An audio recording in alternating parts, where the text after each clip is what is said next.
সোমবার তো সঞ্জয় দাদা সকালবেলা ফুল আর মিষ্টি কিনে দিয়ে গেছে। যেই না ফুল আর মিষ্টি কিনে দিয়ে গেছে সেই সঞ্জয় সেই থেকেই পুজো দেবে করে ব্যস্ত হয়ে উঠেছে। তো চান টান করে আমিও ঠাকুর ঘরে চলে এসেছি। সঞ্জয়েরও চান হয়ে গেছে, ও ঠাকুর ঘরে আমার সঙ্গে চলে এসছে। কিন্তু ও মালা নিয়ে বেশি ব্যস্ত থাকে। ওকে যদি ফুল কিনতে পাঠায় ওই মালার একটা নিতেই হবে, যে মালাই হোক। তো মালা নিয়ে এসে মালাটায় পরানোর জন্য ব্যস্ত আছে। আমি দাঁড়া গুছিয়ে দিই তারপরে তো পড়াবি। তো শিব ঠাকুরের মাথায় জল ঢালবে। ওটা জল ঢালতে খুব ভালোবাসে, ও বাবা ভোলানাথকে খুব ভালোবাসে। তো আমি জল টল ঢেলে রেডি করে দিচ্ছি। দেখুন ও শিব ঠাকুরের মাথায় জল ঢালবে। ও সুন্দর করে শিব ঠাকুরের মাথায় জল ঢালে, পুজো দেয়, প্রণাম করে, মন্ত্র বলে, সবই দেয়। তো এই যে আমি জল দিয়েছি, ও দেখুন বাবার মাথায় জল ঢালছে।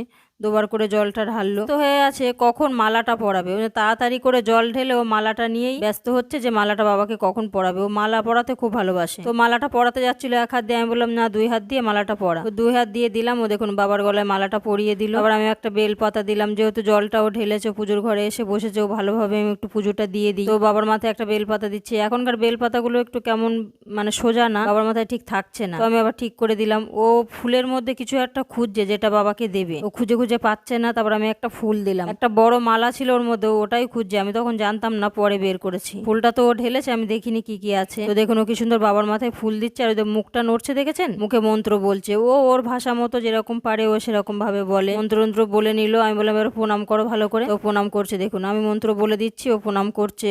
ও নিজের মতো করে বলে, সুন্দর করে পুজো